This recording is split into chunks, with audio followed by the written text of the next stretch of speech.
En esta tercera parte del Apocalipsis comentado por don Dolindo Ruotolo, veremos las catástrofes como un plan de caridad amorosa. Apocalipsis capítulo 7, versículos 2 y 3.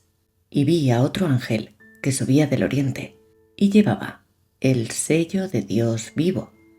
Con voz fuerte gritó a los 4 ángeles a los que se les había encargado hacer daño a la tierra y al mar, diciéndoles: no hagáis daño a la tierra, ni al mar, ni a los árboles, hasta que hayamos sellado en la frente a los siervos de nuestro Dios.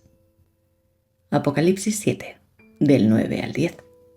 Después de esto, en la visión, apareció una gran multitud que nadie podía contar, de todas las naciones, tribus, pueblos y lenguas, de pie, ante el trono y ante el Cordero, vestidos con túnicas blancas y con palmas en las manos, que gritaban con voz fuerte: la salvación viene de nuestro Dios, que se sienta sobre el trono, y del Cordero.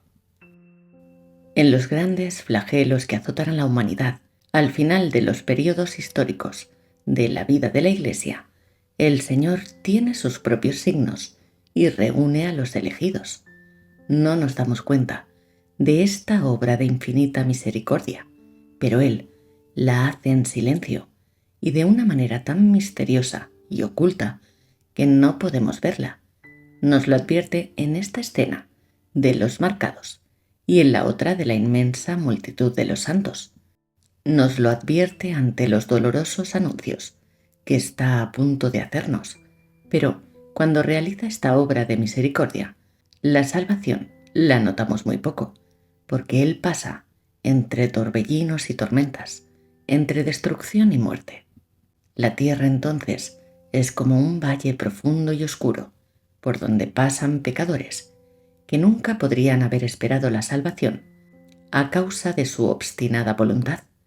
Pasan manchados, harapientos, con el corazón destrozado, y son abrumados por los escombros de sus hogares, por las bombas, por las infecciones, por la crueldad feroz de los ejércitos bárbaros. Son abrumados en masa, grandes y pequeños, nobles y plebeyos, dejándonos atónitos ante un espectáculo que parece injusto o provocado por fuerzas absolutamente ciegas.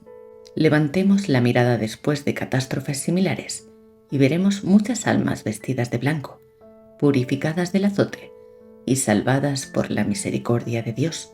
Son las marcadas por el sello del Dios vivo, por su infinita bondad, quienes sin ningún mérito propio, únicamente por la expiación que sufren, son considerados como corderos, señalados para el gran sacrificio de reparación que la humanidad pecadora inconscientemente ofrece a Dios.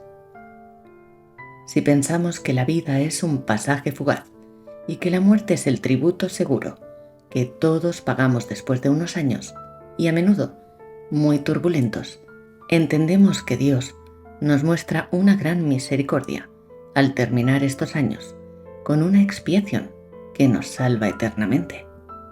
Dios sabe bien cómo serán muchos niños en el futuro, por el terrible uso que harán de su libertad. Conocen su presencia, las aberraciones futuras de muchos adultos actualmente buenos, y pilla a los pequeños en su inocencia y a los adultos en el momento en que se encuentran en mejores condiciones espirituales, para que su salvación esté ante ellos como un mérito particular.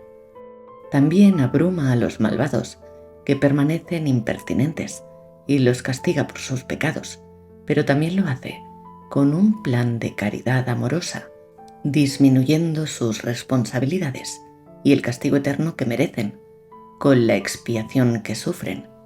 También deberíamos tener mayor confianza en la infinita bondad y justicia de Dios, y deberíamos pensar que si Él es bondad infinita, todo lo hace bien y por infinito amor. Es absolutamente necesario detener ciertas actitudes arrogantes ante Él y poner fin a nuestras recriminaciones intolerantes.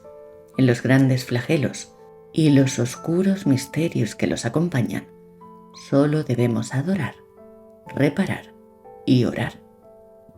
Es cierto que tienen un aspecto sombrío e inexorable, especialmente los causados directamente por los hombres o influenciados positivamente por Satanás, pero incluso una operación quirúrgica tiene su aspecto cruel y nadie acusa al cirujano de injusticia o crueldad.